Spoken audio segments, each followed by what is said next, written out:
25 अगस्त को यूपी के जौनपुर में एक दर्दनाक हादसा हुआ था। मछली शहर पड़ाव पर विद्युत करंट के बाद नाले में बहने से हुए हादसे में 3 लोगों की मौत हो गई थी। पीड़ित परिवारों को न्याय दिलाने के लिए अब राजनीति भी गरमाने लगी है।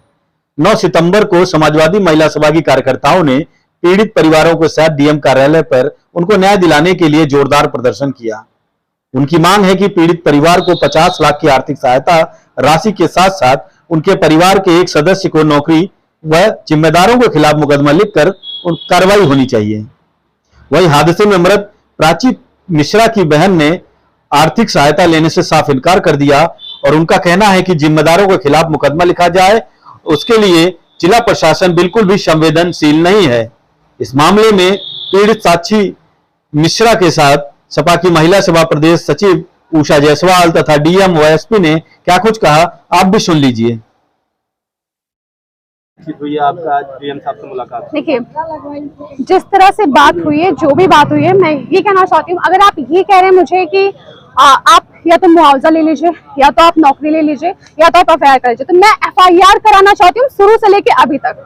शुरू से लेके मैंने कहा है कि दोषियों के खिलाफ कार्रवाई होनी चाहिए और वो नहीं हो रही है। निलंबित कर दिया, जेई को सस्पेंड कर दिया, वो भी क्लियर तरीके से कुछ भी कंफर्मेशन नहीं है। तो आप एक्शन क्यों नहीं ले रहे, एफआईआर क्यों नहीं ले रहे? आप कह रहे हो कि सिर्फ हम एक के खिलाफ ले सकते हैं बिजली विभाग के प्रति, ठीक है? तो अच्छा, आप मुझे बताइए, अगर कोई आदमी का मर्डर होता है और 5-7 लोग मिलकर उसका मर्डर करते हैं, तो क्या हम सिर्फ एक के खिलाफ एफआईआर लिखते हैं? क्या जैसे तारा चाकू मारता है सिर्फ उसके खिलाफ कंप्लेन होती है? नहीं होती ना, हम सबके खिलाफ एक्शन लेते हैं ना। तो इस केस में ऐसा क्यों नहीं कर सकते हम एफआईआर सबके प्रति जिनकी गलती उनके प्रति क्यों नहीं कर सकते हैं? अगर नगर पालिका किसमें गलती है जिसकी वजह से हमें सफर करना पड़ा है, हमें गली गली ढूंढनी पड़ी है बॉडी को, तो हम उनके खिलाफ कंप्लेन क्यों नहीं कर सकते हैं? अगर वहां पे पानी भराव नहीं होता तो वहां पे इलेक्ट्रिसिटी नहीं उतरती। आपने ये कह रहे हो कि वो एक नॉर्मल चीज है, नॉर्मल नहीं है। ये 3 लोगों का मर जाना नॉर्मल नहीं है, ये एक छोटी सी चीज नहीं है, हत्या है ये नहीं समझ में आ रहा आप लोगों को। आप लोग बस इस चीज को कह रहे हो कि आप कन्विंस कर रहे हो, समझा रहे हो कि यहाँ पे ऐसे इलेक्ट्रिसिटी उतर सकती है, यहाँ पे लाइट आ सकती है, किसी को करंट लग सकता है, किसी की मौत हो सकती है। इट्स नॉर्मल, बट ये नॉर्मल नहीं है। उन्होंने सिंपली वो जिस तरीके से बात करें, ऐसा प्रिटेंड हो रहा है कि लाइक थक गए वो हमारी बातें सुन सुन के, अब नहीं सुन सकते। उनके लिए हो गया कि 13-14 दिन से सेम बातें हो रही हैं, बस करो इसे। और दबी आवाज में धमकी भी दे रहे हैं। आप मुझे बताएं कि क्या ये सही है? हम यहाँ पे याचिका कर रहे हैं, हम यहाँ पे कंप्लेन के लिए दौड़ रहे हैं, हम भाग रहे हैं। हमारे घर में ऐसा माहौल है, हम इस सिनेरियो में भी आ रहे हैं यहाँ पे, और आप मुझे ये दिखा रहे हो कि आप इस बात से थक चुके हो। हम नहीं थक चुके हैं। हम मतलब एक छोटी सी कार्रवाई करनी है, एफआईआर करना है, जो जिनकी गलती है उसके अगेंस्ट, उसको करने के बजाय आप इस तरह से बिहेव कर रहे हो कि फ्रस्ट्रेट हो चुके आप हमारी बातों से। हमें कितना बुरा लगेगा। हमें कोई राजनीति नहीं करनी है, हमें कुछ नहीं चाहिए, हमें बस मेरे बच्चे के लिए इंसाफ चाहिए। हम हैं साथ में। मुकदमा लिखने के लिए राजी हुए कि नहीं? मैंने बताया आपको, उन्होंने बोला कि एफआईआर सिर्फ बिजली विभाग के प्रति हो सकता है, उसके लिए भी वो देखेंगे। अभी बात करने के बाद यहाँ आए हैं, प्रदर्शन कर रहे हैं, क्या कुछ मामला है, पूरी बात बताइए। पूरी मामला यही सर, ये सरकार जो है, जो चेक मिला है गरीब परिवार को, उसमें अभी तक पैसा नहीं आया है। हम लोग ये मांग लेके आए हैं, 5 लाख रुपए से गरीब परिवार को कुछ नहीं होने वाला है। 50 लाख रुपया, एक नौकरी तीनों परिवार को दिया जाए। डीएम साहब से मुलाकात हुई, क्या आश्वासन मिला? आश्वासन यही मिला है कि हम 50 लाख नहीं देंगे, 5 लाख दे सकते हैं, और इसके अलावा देखते हैं हम क्या कर सकते हैं, बस यही। और क्या कुछ खास मांग थी? हाँ, और क्या कुछ खास मांगे थी?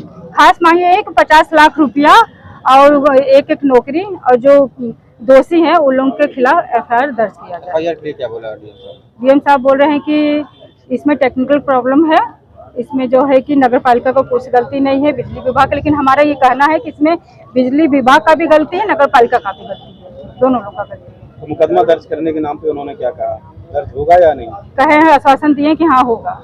क्या नाम है? उषा जायसवाल, प्रदेश सचिव समाजवादी पार्टी, पूर्व प्रत्याशी।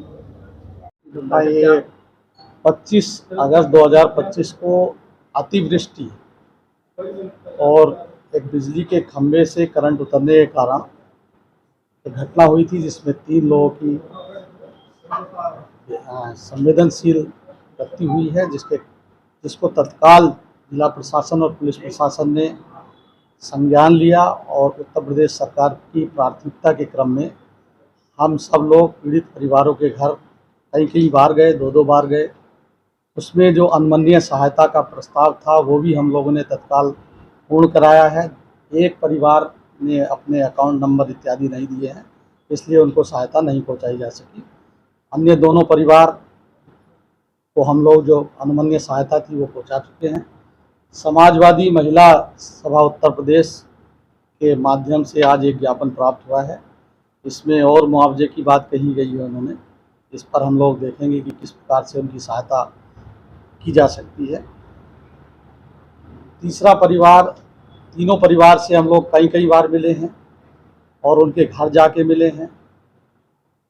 उनकी वेदना और पीड़ा के समय भी पुलिस प्रशासन लगातार साथ रहा है और उनको स्वयं आश्वस्त किया है कि जिस तरीके से भी हम अन्य सहायता के लिए कोशिश हो सकती है उस कोशिश को हम करेंगे, क्योंकि कुछ सहायता अनुमन्य है और अनुमन्य सहायता हम उनको ऑलरेडी दे चुके हैं।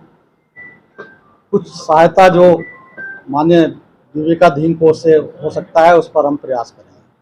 परिवार लगातार एफआईआर की मांग कर रहे हैं, समस्या क्या रही एफआईआर? नहीं, एफआईआर की मांग 2 परिवारों से मेरी 3 लोग आए थे, दोनों ने बिल्कुल इनकार किया कि हमारी तरफ से कोई ऐसी बात नहीं। हम लोग हमारे जो अन्य चीज़ें हैं, सुविधाएं हैं, उसको देखा जाए। और एक परिवार की बात है, वो अपनी इस परिस्थितियों को आप देख सकते हैं। जो कमेटी की रिपोर्ट है उसके क्रम में जो उत्तरदायी विभाग हैं, हम लोगों ने उनके विरुद्ध कार्रवाई ऑलरेडी शासन को संदर्भित कर दी है और बाकी घटना का संज्ञान एसपी साहब देखेंगे कि किस योग्य है वो घटना, उसके अनुसार कार्रवाई की जाए। परिवार कई बार आपसे मिल चुका है, कप्तान साहब से मिल चुका है, मेरे से नहीं, मैं खुद उनसे मिला। अभी समीर का परिवार मुझे पहले शाम को आपके पास किसका? आया। समीर का परिवार मुझे पहले शाम को आपके पास आया। हाँ, तो मेरे पास आया था, उन्होंने भी जो बातें रखी हैं उस ज्ञापन में भी है, उनको हमने बताया समीर के परिवार को जो अनुमन्य आर्थिक सहायता के अतिरिक्त अन्य जो भी सुविधाएं हैं, वो चूँकि प्रयागराज के निवासी हैं, तो हमने जिलाधिकारी प्रयागराज को पत्र संदर्भित कर दिया है कि उनकी आर्थिक स्थिति का आकलन कर लें और जो प्रदेश सरकार की या केंद्र सरकार की योजनाएं हैं जिससे उनको लाभान्वित किया जा सकता है उस पर वो वहाँ से कार्रवाई होगी। यहाँ हमने अपने स्तर से दोनों परिवारों के लिए, यहाँ जो शिवा का परिवार था उसको आवास की भी सुविधा प्रदान कर दी है। 2 छोटे बच्चे थे, मुख्यमंत्री बाल योजना में उनको आच्छादित कर दिया है, जो 23 वर्ष तक 2500 रुपये प्रति एक बच्चे को मिलेगा। अंत्योदय कार्ड भी बनवा दिया गया है, पेंशन भी बनवा दी गई है। जो योजनाएं हैं जिसमें उनको लाभ दिया जा सकता था वो हम लोग दे चुके हैं। हमने प्राची मिश्रा के घर भी यही कहा था कि आवास, प्रधानमंत्री आवास की योजना में चूँकि उनका आवास भी जर्जर है, उसके लिए भी हम लोगों ने आश्वस्त किया था। और उस पर चूँकि पीओ डूडा पीडी के रूप में है यहाँ सीआरओ साहब, इनको मैंने पहले ही बता दिया। इस प्रकरण में कोई कार्रवाई या जांच लंबित है या नहीं, देखिए 2 आदमी के विरुद्ध सस्पेंशन की कार्रवाई की गई है ना, तो उनको भी सुनवाई का मौका देके निस्तारण जो सक्षम प्राधिकारी है उसका निस्तारण करें। मतलब अगर एक परिवार भी एफआईआर के लिए कर रहा है तो मतलब जैसे कहाँ अड़चन आ रही है? अड़चन कहाँ आ रही है? अब तथ्यों को देखें, जो रिपोर्ट आई है उस रिपोर्ट के आधार पर देखिए। परिवार बाहर मिला, कह रहा है कि मतलब इसी के लिए मिलना है लेकिन दर्ज नहीं हो पा रहा। अब ये कप्तान साहब से पूछिए, क्योंकि एफआईआर दर्ज करने का विषय मेरे स्तर पर नहीं। लगातार चल रही है लेकिन एफआईआर होगी, एफआईआर या नहीं? देखिए, हमारे पास आज इसके पूर्व एक 3 सदस्यीय कमेटी की रिपोर्ट आई थी। उस रिपोर्ट के आधार पर कार्रवाई की गई है। आज हम लोगों के पास प्राची मिश्रा के परिवारजनों द्वारा एक तहरीर प्राप्त हुई है। साथ ही हमारे पास समाजवादी महिला सभा के स्तर से भी एक ज्ञापन प्राप्त हुआ। उन सभी का अध्ययन हमारी कमेटी द्वारा करते हुए जो भी सही विधिक कार्रवाई होगी उसे अवश्य की। एफआईआर का प्रोसेस कहाँ तक? देखिए, उसके अभी हमें ज्ञापन प्राप्त हुआ, उसमें कई सारे उन्होंने बिंदु उसमें रेज किए हैं।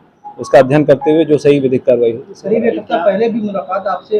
देखिए, ये हमें ज्ञापन अभी प्राप्त हुआ है और इसका सही तरीके से तो पॉलिटिकल पार्टीज का है ना, हम उस परिवार की बात कर रहे हैं जो परिवार आपसे मिल रहा लगातार। देखिए, आज परिवार वालों ने 1-2 पेज की एक तहरीर दी है। इसमें कई सारे विभागों को उन्होंने उसमें वो किया है इसमें पोस्टमार्टम रिपोर्ट का अध्ययन, परिस्थिति का अध्ययन और सभी चीज़ों का अध्ययन करने के बाद इसमें जो सही विधिक कार्रवाई होगी। जांच चल रही है अभी अभी अब प्राप्त हुआ है ना। तो क्या फाइंडिंग रही थी जो देखिए, पोस्टमार्टम रिपोर्ट में जो तीनों लोगों की मृत्यु इलेक्ट्रोक्यूशन से हुई थी, यानी बिजली जो खंभा से उतरा था उसके कारण तीनों लोगों की मृत्यु हुई थी, उस सभी पोस्टमार्टम रिपोर्ट का परीक्षण जो हमारी 3 सदस्यीय कमेटी है उसके द्वारा जो रिपोर्ट हमें दी गई है उसका परीक्षण, और आज परिवार वालों से जो 2 पन्ने की तहरीर प्राप्त हुई है उसका परीक्षण, और साथ में जो हमारे समाजवादी महिला सभा की जो ज्ञापन प्राप्त हुआ उन सभी का परीक्षण करते हुए जो सही विधिक कार्रवाई हुई परिवार बहुत नाउम्मीद है जो बाहर निकला है। अब इसके बारे में मेरे स्तर से टिप्पणी करना उचित नहीं होगा, इसमें आप लोग अपने स्तर से उसमें मेरे हिसाब से आप देखेंगे तो ज़्यादा बेहतर रहेगा। जी, पोस्टमार्टम रिपोर्ट में तीनों की मृत्यु के कारण इलेक्ट्रोक्यूशन की